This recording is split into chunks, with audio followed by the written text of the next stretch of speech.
परम आदरणीय श्री नित्यानंद राय जी, माननीय गृह राज्य मंत्री भारत सरकार, अन्य गणमान्य अतिथिगण एवं वरिष्ठ अतिथिगण, वरिष्ठ अधिकारीगण, मेरे बहादुर जवानों, इलेक्ट्रॉनिक मीडिया बंधुओं, सभी का मैं हार्दिक स्वागत एवं अभिनंदन करता हूं।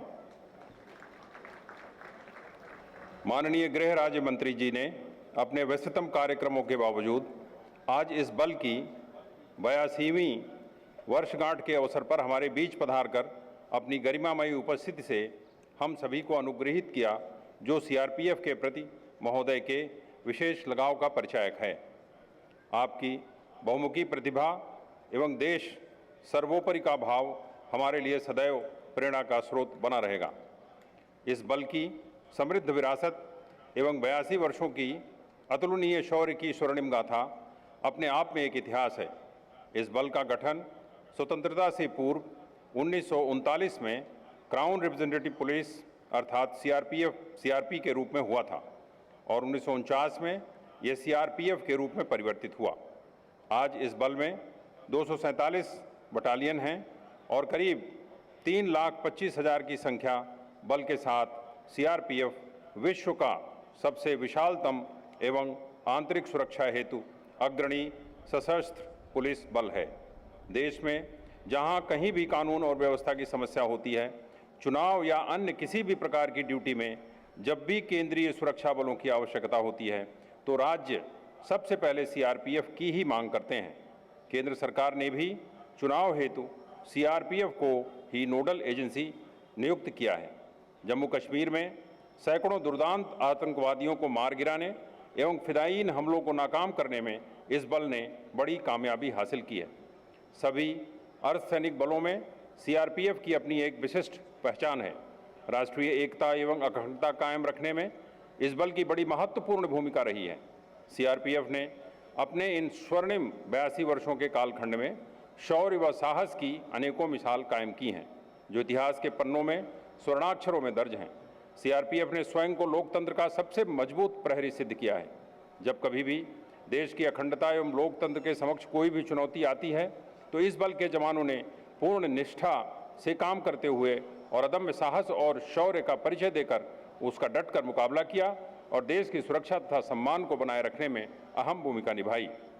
सीआरपीएफ ने ड्यूटी के प्रति अपने समर्पण, सच्ची निष्ठा, कर्तव्यपरायणता से भारत सरकार, राज्य सरकारों तथा देश की जनता का विश्वास व प्यार जीता है। गुजरात का रन ऑफ कच्छ हो या फिर लद्दाख का हॉट स्प्रिंग, हमारे जाबाज जवानों की वीरता की अद्भुत मिसालें हैं।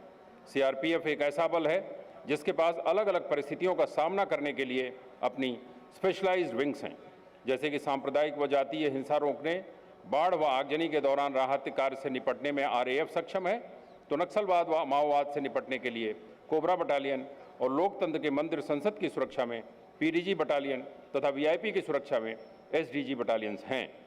यह बल आंतरिक सुरक्षा के साथ साथ अपनी ड्यूटी से हटकर आम लोगों की सहायता के लिए समय समय पर अनुकरणीय कार्य करके मिसाल भी प्रस्तुत करता रहता है। हमारे बल ने अपने देश के अंदर ही नहीं अपितु देश के बाहर भी संयुक्त राष्ट्र मिशन के अधीन लाइबेरिया में भी अपने कर्तव्यों को बखूबी निभाया है, जो इस बल के लिए ही नहीं अपितु देश के लिए बड़े ही गर्व की बात है। महिला बटालियनों ने भी कई महत्वपूर्ण जिम्मेदारियों को बखूबी निभाया है। वर्तमान में बल में 6 महिला बटालियनों की वीरांगनाएं देश के विभिन्न भागों में अपनी सेवाएं दे रही हैं। सीआरपीएफ की परिचालनिक क्षमता को बढ़ाने के लिए हम कार्मिकों को उच्च स्तरीय प्रशिक्षण प्रदान कर रहे हैं। प्रशिक्षण संस्थानों में बेहतर प्रशिक्षण देने के लिए गत वर्ष के दौरान कुल 6,184 कार्मिकों के लिए विभिन्न प्रकार के कोर्स चलाए गए। इसी तरह पदोन्नति के लिए विभिन्न आरटीसी एवं सीटीसी में 11,708 अधिकारियों कार्मिकों के लिए पदोन्नति कोर्स भी चलाए गए। गत वर्ष के दौरान चयनित कुल 514 कार्मिकों ने अपना बुनियादी प्रशिक्षण प्राप्त किया। वर्ष 2018, 2019 एवं 2020 के गणतंत्र दिवस के स्वतंत्रता दिवस के अवसर पर हमारे वीर अधिकारियों व जवानों को वीरता के लिए अलंकृत किए गए पुरस्कारों में 17 मार्च 2021 को डीजी परेड के अवसर पर अलंकृत कर मुझे अत्यंत सुखद एवं गौरव की अनुभूति हुई कि मुझे ऐसे बल का नेतृत्व करने का अवसर मिला है जो भाव वास्तव में अतुलनीय शौर्य की स्वर्णिम गाथा रूपी मोतियों से सुसज्जित है। उसमें जो मेडल मिले थे उनका विवरण इस प्रकार है।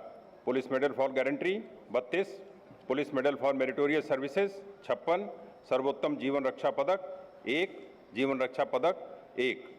इसी तरह वर्ष 2018, 2019 एवं 2020 के गणतंत्र दिवस एवं स्वतंत्रता दिवस के अवसर पर हमारे वीर अधिकारियों व जवानों को प्रदान किए गए मेडल, जिन्हें आज इस भव्य समारोह के दौरान सम्मानित किया गया और हमारे मुख्य अतिथि द्वारा माननीय गृह राज्य मंत्री जी इसके साक्षी बनेंगे, जो हम सभी के लिए बहुत ही गौरव का विषय है। President police medal for gallantry 3, इसमें 1 मरणोपरांत भी शामिल है। पुलिस मेडल फॉर गैलेंट्री 28, इसमें 6 मरणोपरांत शामिल हैं। President police medal for distinguished services 9। हम सभी जानते हैं कि देश में वामपंथी उग्रवाद से निपटने के लिए सीआरपीएफ की अहम भूमिका रही है और हमने विशेष बल के तौर पर कोबरा बटालियनों को वहां तैनात किया है। देश के पूर्वोत्तर क्षेत्र में भी सीआरपीएफ के निरंतर प्रयासों से वहां कानून एवं व्यवस्था में काफ़ी सुधार हुआ है और अब वहां शांति का वातावरण है। सांप्रदायिक दंगों से निपटने में इस बल की रैफ बटालियनें भी अत्यंत प्रभावी ढंग से अपनी भूमिका का निर्वहन कर रही हैं। इसके अलावा यह बल अपनी पूरी दक्षता एवं कार्यकुशलता से श्री अमरनाथ यात्रा, श्री माता वैष्णो देवी, राम जन्मभूमि, कृष्ण जन्मभूमि, संसद भवन की सुरक्षा आदि का दायित्व भी सफलतापूर्वक निभा रहा है।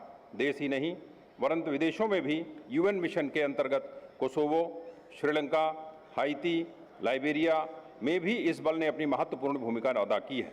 सच्ची कर्तव्यनिष्ठा तथा देश के लिए अपने सर्वोच्च बलिदान के परिणाम स्वरूप अनेक रोमांचकारी इतिहास को समेटकर यह बल आज जिस मुकाम पर पहुंचा है, उसके पीछे हमारे बहादुर एवं देश सेवा के लिए मर मिटने वाले पराक्रमी साथियों का महत्वपूर्ण योगदान रहा है।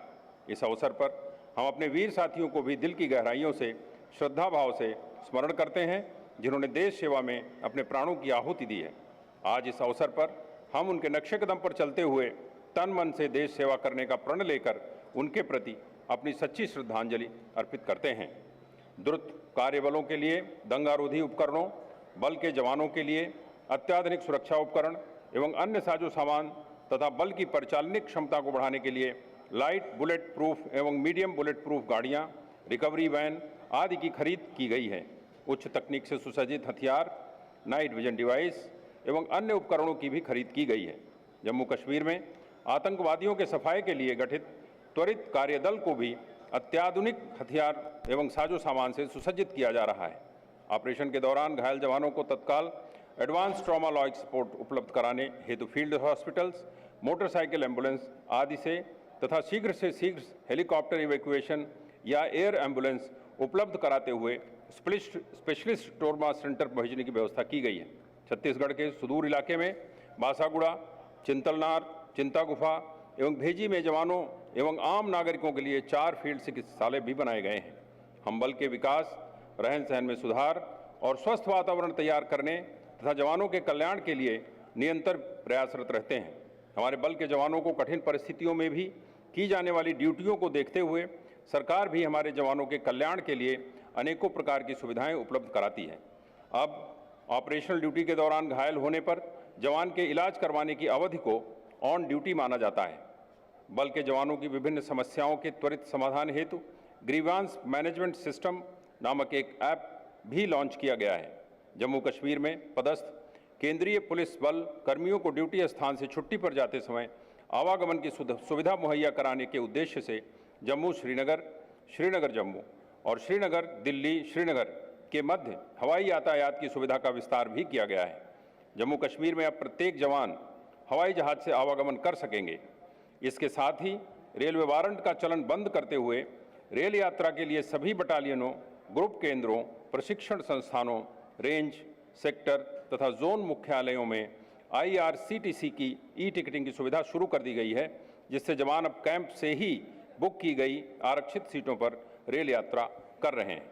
हमारे जवानों के बीच बच्चों की शिक्षा के क्षेत्र में उनका मनोबल बढ़ाने के लिए उनके उद्देश्य से कॉलेज स्तर के विज्ञान वर्ग के छात्रों को जवानों के आश्रितों की छात्रवृत्ति 2000 से बढ़ाकर 3000, कला वर्ग की 1500 से बढ़ाकर 2500 कर दी गई है।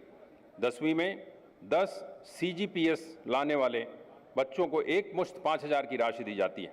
इसके साथ ही भारत सरकार ने कश्मीर घाटी एवं नक्सल प्रभावित क्षेत्रों के अंदरूनी इलाकों में तैनात केंद्रीय सशस्त्र पुलिस बलों के जवानों एवं अधिकारियों के लिए रिस्क एवं हार्डशिप भत्ते में भी बढ़ोतरी की है, जो हमारे अधिकारियों एवं जवानों के लिए काफ़ी लाभप्रद साबित हो रहा है। हम बल के कार्मिकों एवं उनके परिवारों को बेहतर चिकित्सा सुविधा उपलब्ध कराने के लिए निरंतर प्रयासरत रहते हैं, जिसके तहत हमने कैशलेस ट्रीटमेंट की सुविधाओं को बढ़ाया है। हमने अपने जवानों को बड़े पैमाने पर first aid course, advance medical एवं अन्य कोर्स विभिन्न संस्थानों, मेडिकल कॉलेजों से कराया है, जिससे परिचालन क्षेत्र में आवश्यकता के समय उनकी उपयोगिता का सही इस्तेमाल किया जा सके। हमारे जवानों को दूर दराज इलाकों में तैनात रहने के कारण उनके आश्रित परिवारों की स्वास्थ्य से संबंधित चिंताओं को दूर करने और आसान तरीके से इलाज के लिए हमारे माननीय गृह मंत्री जी द्वारा हाल ही में केंद्रीय रिजर्व बल के सदस्यों को आयुष्मान भारत योजना के तहत उनके आश्रित परिवारों को 5 लाख तक मुफ्त इलाज की सुविधा भी उपलब्ध कराई गई है। मैं इस नेक कार्य के लिए माननीय गृह मंत्री भारत सरकार का हृदय से आभार व्यक्त करता हूं।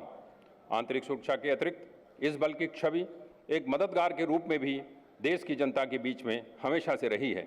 इस बल द्वारा कश्मीर में चलाए जा रहे मददगार कार्यक्रम ने अनेक स्थानीय निवासियों के हृदय को जीता है। सीआरपीएफ राष्ट्र की आंतरिक सुरक्षा व्यवस्था की विशेष भूमिका में रहने के साथ ही साथ अपनी सामाजिक जवाबदेही को और बेहतर बनाने के लिए प्रकृति योद्धा के रूप में भी सक्रिय भूमिका निभा रही है।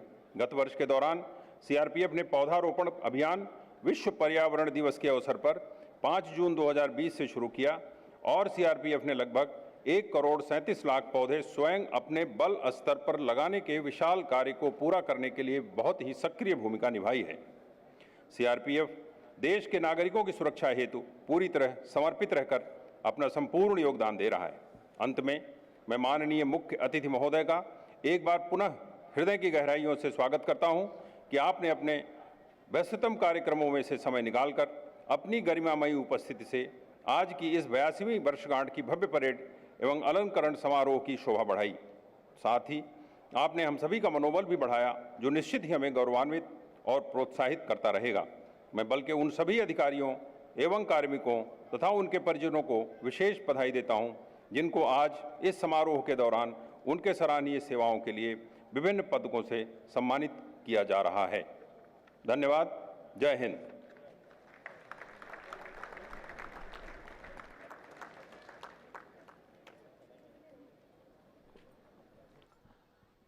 अब मैं हमारे आज के मुख्य अतिथि महोदय से अनुरोध करता हूं कि देश के अलग अलग भागों में आतंकवाद विरोधी, माओवाद विरोधी अभियान के दौरान